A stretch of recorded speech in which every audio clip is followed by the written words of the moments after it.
Ciao ragazzi, io sono Riccardo, bentornati nel mio canale YouTube e nel mio piccolo laboratorio. Ho ricomprato l'avvitatore della Parkside, modello da 20 volt senza percussione. Oggi voglio fare una recensione, analizzarlo per bene e vedere se è un avvitatore che può andare bene all'interno del laboratorio di un hobbista. Non farò delle prove estreme, ma voglio fare una recensione che sia effettivamente utile a farvi capire se questo tipo di avvitatore può essere utile per l'utilizzo che vorrete farne voi. È un avvitatore potente, ha 45 Nm, è una batteria da 20 volt, insomma è abbastanza indicato per diversi tipi di lavori, però ultimamente mi è successo con ben due modelli che vi ho recensito che mi hanno dato dei problemi. Uno addirittura si è rotto il mandrino, insomma era inutilizzabile, ho dovuto fare il reso. Mi sono deciso di nuovo a comprarlo perché questa è una nuova versione. Infatti è l'ex ghiera grigia che adesso è diventato ghiera nera. Sia il ghiera rossa che il ghiera grigia adesso sono ghiera nera. Comprato oggi 25 novembre 2021 è costato 44,99 €. Apriamo la confezione e proviamolo. Allora, vediamo subito cosa è riportato sull'illustrazione del cartoncino che avvolge la valigetta semirigida. Intanto il modello PABS 20 LI-E6, ultimo modello, anche se ha lo stesso codice. Questo con la ghiera nera è l'ultimo modello. Potenza massima 45 Nm, possibilità di lavorare sul legno con diametro massimo di 30 mm e sul metallo invece 13 mm. In dotazione saranno presenti anche alcuni inserti e qualche punta di trapano per legno. Vi ricordo che l'utensile ha 3 anni di garanzia e per poterne usufruire dovrete conservare lo scontrino. E in basso a sinistra tutti i contatti per poter avere assistenza tecnica dal servizio assistenza clienti. Ok, una volta aperta la confezione troviamo il caricabatterie, l'avvitatore con la batteria già montata. Vi ricordo che prima di utilizzarlo la batteria deve essere sottoposta ad almeno un ciclo di carica per poter avere le prestazioni adeguate. Al centro troviamo anche una scatolina e all'interno gli inserti e le punte di trapano di cui abbiamo parlato poco fa. Vi ho detto che erano punte per legno, invece sono punte per metallo, che possono essere utilizzate volendo anche per il legno. E sulla parte alta c'è anche il manuale di istruzioni, come sempre leggetelo e conservatelo.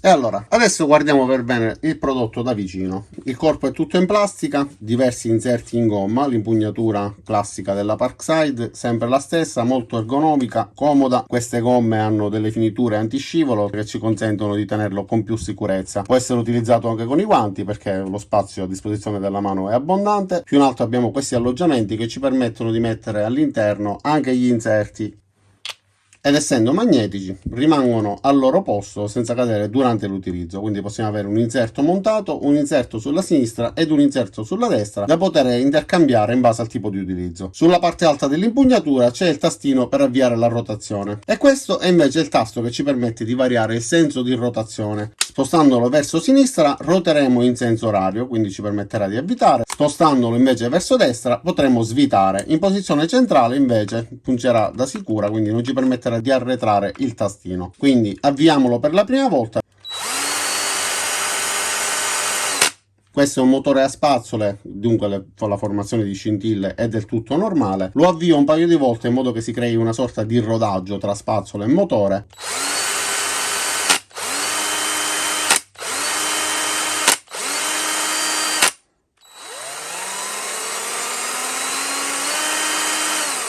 Il rumore che sentite al rilascio del tasto è del tutto normale, questa grattata è il sistema Quick Stop che consente al mandrino di bloccarsi in modo immediato. Come vedete si arresta praticamente subito, per inerzia continua a girare leggermente alla parte esterna che gira indipendentemente dalla parte centrale, quindi il blocco è immediato e si sente questo rumore. Adesso chiuderò il mandrino momentaneamente sfruttando la rotazione, ma per fare il serraggio vi farò vedere come si deve fare per farlo in modo corretto.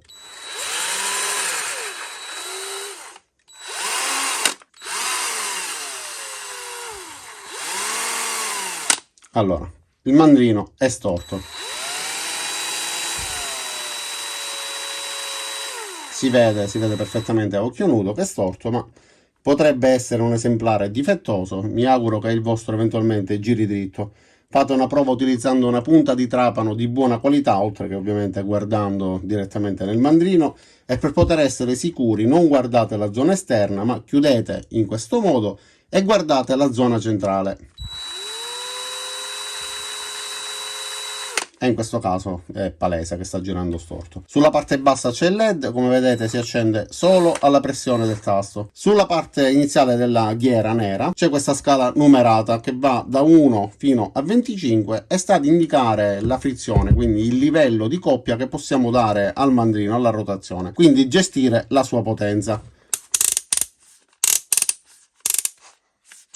Fate click molto sonori e decisi. In alto invece troviamo il selettore per la velocità. Abbiamo due velocità, quindi velocità 1 e velocità 2. La velocità 1 serve per avvitare perché ha più coppia, più forza e una rotazione più lenta. Invece la velocità 2 serve per forare. In quel caso non serve la potenza, serve la velocità. Quindi come il cambio della macchina, passando dalla prima alla seconda marcia avremo una velocità maggiore ma meno potenza. E sulla parte laterale, su questa etichetta, abbiamo riportate le caratteristiche tecniche che ci indicano il numero di giri. Infatti alla prima velocità avremo una rotazione che va da 0 a 400 e alla seconda velocità un numero di giri che andranno da 0 fino a 1400 al minuto. Sono dei numeri approssimativi, solitamente possono variare di poco, ed il mandrino può alloggiare delle punte con un codolo che abbia un diametro massimo di 13 mm. Premendo il tastino quindi possiamo avviarlo lentamente e più lo premiamo più velocemente ruoterà.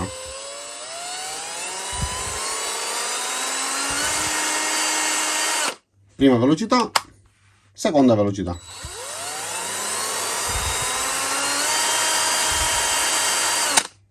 Ovviamente il motore girerà sempre alla stessa velocità. Quello che varierà sarà il numero di giri che effettuerà il mandrino, perché cambieremo i rapporti tra motore e mandrino. Allora ragazzi, prima di fare le prove su questo pezzo di legno voglio farvi vedere, utilizzando un altro avvitatore, che questa punta è dritta perché sarà quella che poi utilizzerò sull'altro avvitatore per fare la prova del mandrino dritto. Allora guardate, lo avvio.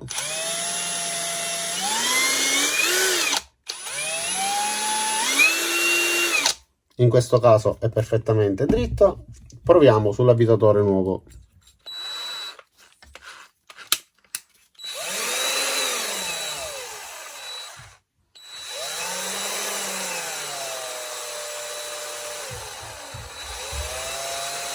Si vede che è storto, anche se non è tantissimo, però non dovrebbe essere così storto. Allora, il serraggio della punta di trapano va fatto con le pinze aperte del mandrino, dopodiché si inserisce la punta al suo interno, vi faccio vedere con una punta di diametro più grande. Una volta inserita si stringe fino al raggiungimento del diametro del codolo, e questo possiamo farlo sia manualmente che avviando la rotazione, però fate attenzione a non mettere le mani vicino alla punta, altrimenti potreste farvi male. Ok, una volta che le pinze hanno toccato il codolo della punta di trapano, dovete stringere senza utilizzare il tastino, ruotando qualche volta fino a quando il sistema spin and lock non farà dei click. Senza esagerare, in questo modo già la punta sarà stretta al suo interno. Non provate a stringerlo utilizzando il motore, prima perché non dareste la forza giusta e poi perché si potrebbe danneggiare, va sotto sforzo, eccetera. Allora, che c'è questa punta montata, proviamo a fare un foro in un angolo di questo pezzo di legno. Modalità foratura, velocità numero 2.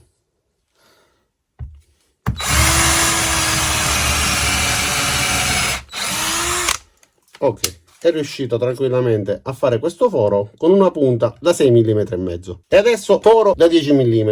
Iniziamo con la velocità numero 2.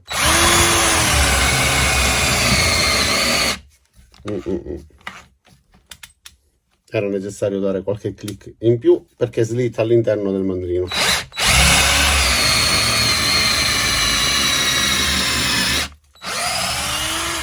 Ok. È riuscito a praticare il foro quasi senza problemi. Ovviamente i trucioli si erano impastati nella punta di trapano e rallentavano un poco, però anche i fori da 10 mm è riuscito a farli. Adesso facciamo un'altra prova praticando un foro parziale, ovviamente non è un foro profondo perché questa è una punta Forstner ed è da 30 mm, quindi vediamo se riesce. In questo caso utilizzerò la velocità numero 1.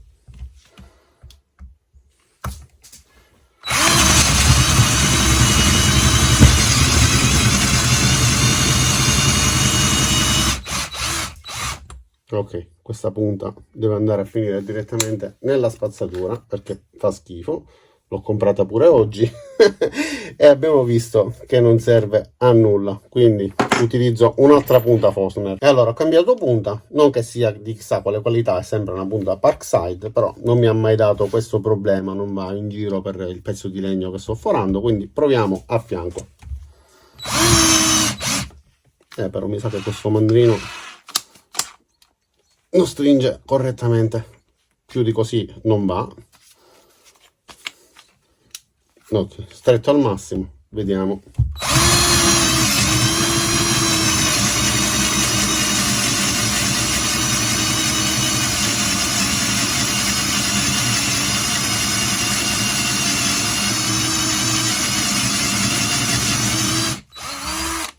Allora, solitamente la profondità dei fori eseguiti con le punte Forstner è all'incirca questo, perché si utilizza per mettere le cerniere negli armadi e poco altro. Quindi diciamo che come utilizzo ci siamo, però non mi piace il fatto che il mandrino slitti. Purtroppo mi è successo poco fa con la punta grande, ora mi è successo con questa, e insomma c'è sempre qualcosina ultimamente che non mi aggrada tantissimo. Facciamo ora la prova a utilizzarlo come avvitatore. Abbiamo detto che un avvitatore di questo tipo va bene per gli hobbisti, chi deve utilizzarlo ogni tanto in casa, e avendo 45 Nm distribuiti su 25 livelli di coppia dovrebbe permetterci di evitare anche delle viti piccole senza sprofondare sul legno, quindi arrestando la rotazione, quindi ci impedisca di rovinare la superficie. Vediamo se la avvita fino in fondo, se si ferma prima oppure se sprofonda sul legno. Ok, quindi è andato oltre e non dovrebbe accadere, dovrebbe fermarsi un po' prima. Proviamo quindi con questa vite da 3 cm.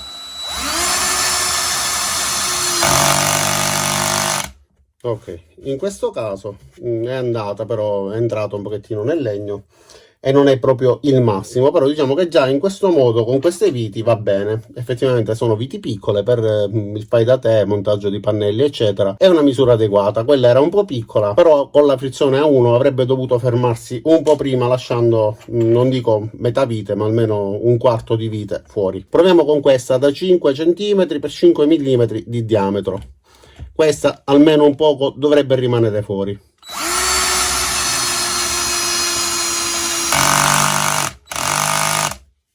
Va bene, dai, rimane fuori solamente la testa, quindi ci permette di non sprofondare nel legno, però non è proprio questa la sua funzione. Aumentando per esempio fino a 7, in teoria adesso dovrebbe entrare un po' di più.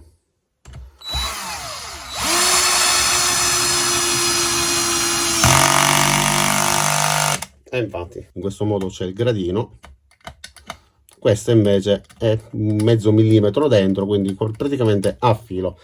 Adesso proviamo con questa vite da 6 mm di diametro per 8 cm di lunghezza. Già questa secondo me è per un utilizzo hobbistico, casalingo, insomma non è proprio una misura indicata, comunque molto utilizzata. Già stiamo andando un pochettino fuori dalle misure standard, però vediamo come si comporta. A questo punto non mi interessa più la frizione, mi interessa vedere la sua potenza. La metto al massimo, quindi escludo la frizione mettendo modalità foratura, sempre con velocità minima.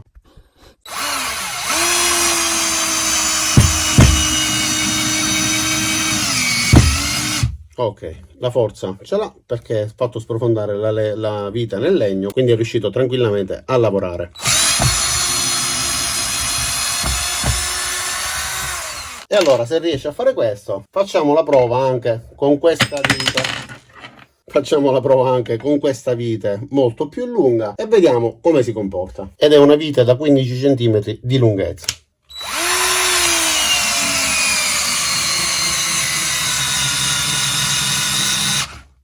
Ok, è andato in protezione, si è bloccato in automatico per evitare che la parte elettronica possa danneggiarsi, la batteria si surriscaldi e tanto altro. Provo a riavviarlo e in teoria dovrebbe consentirmi di arrivare fino alla fine, perché questo non è un difetto ma un sistema di autoprotezione, quindi si interrompe appositamente. Ok, è andato. Ha portato la vite fino ad arrivare al filo con il legno, quindi riesce a fare praticamente il lavoro che gli richiediamo per quanto riguarda i fori e per quanto riguarda l'avvitatura delle viti, però il mandrino slitta e la frizione non è molto gestibile. Adesso farò una prova a forare il cemento. Sto utilizzando una punta ovviamente per il muro è da 8 mm, metterò velocità 2, modalità foratura. Diciamo che solitamente i tasselli che si utilizzano in casa per prendere qualche mensola, qualche quadro, specchio eccetera, solitamente sono di circa 6 mm, questo è 8 mm e solitamente in casa è difficile andare a forare il cemento, può succedere però è più diffuso il mattone forato. Quindi facendo questa prova capiamo se va bene anche per un utilizzo meno intenso, perché se riesce a forare il cemento riesce a forare anche il resto.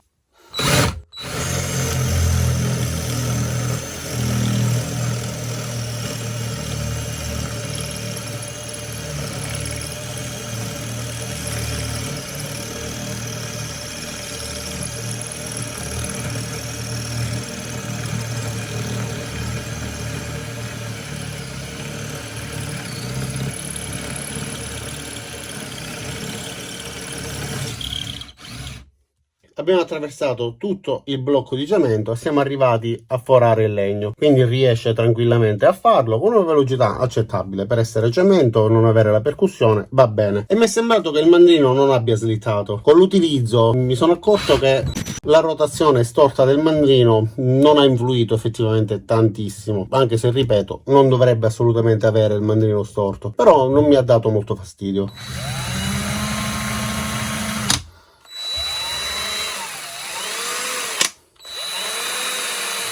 Effettivamente con le punte grandi non si nota tantissimo. Fate comunque tutti i controlli necessari. Se fate dei lavori di precisione su pezzi piccoli con punte di trapano molto piccole, allora potrebbe influire, altrimenti come avete visto, volendo si può utilizzare.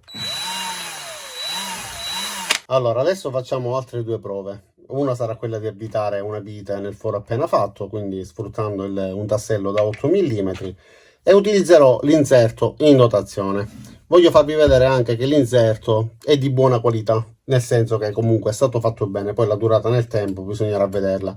La vite rimane perfettamente fissata e se rimane fissata anche nel tentativo di sollevare l'avvitatore, come vedete, riesco ad alzarlo, quindi si innesta perfettamente, l'intaglio è fatto bene. Poi sulla durata, ovviamente anche in base all'utilizzo e alla qualità dei materiali che sono stati utilizzati, potrebbe rovinarsi, però almeno appena presi dalla confezione vanno bene. Modalità più potente, quindi velocità 1, modalità forature, quindi escludiamo la frizione.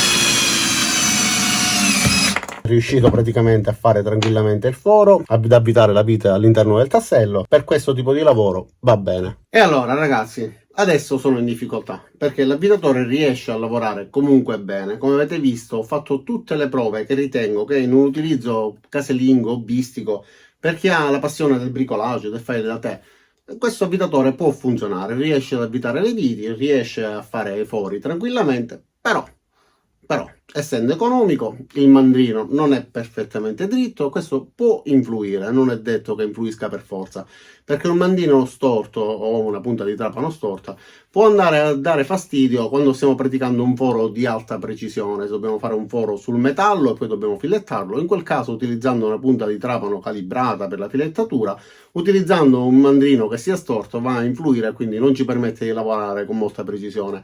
Ma per piantare un tassello, anche se non viene da 8 mm esatti, il tassello si espande e ha delle alette sulla base, insomma il tassello prende lo stesso se dovete fare un foro sul legno, un foro passante per far passare all'interno dei cavi o qualunque altra cosa, come avvitatore può funzionare. La frizione non è molto gestibile, quindi dobbiamo lavorare col dito e rallentare eventualmente per diminuire la sua forza, è una pratica diffusa, però se avessero avuto l'accortezza di mettere una frizione un pochettino più precisa, più soft, allora sarebbe stato meglio. E le altre pecche ve l'ho fatte vedere durante il video. Diciamo che come avvitatore per il suo prezzo può essere valido, però poteva essere migliorato effettivamente, quindi considerate voi, io non mi esprimo né positivamente né negativamente, obiettivamente riconosco che poteva essere migliorato, ma riconosco pure che ho speso poco e solitamente gli avvitatori che non hanno PEC costano per 3-4 volte, quindi devo accontentarmi visto il prezzo di acquisto. Quello che mi dispiace di più di tutti è il fatto che il mandrino slitti, scivoli su determinate punte. Questo non mi è piaciuto tanto,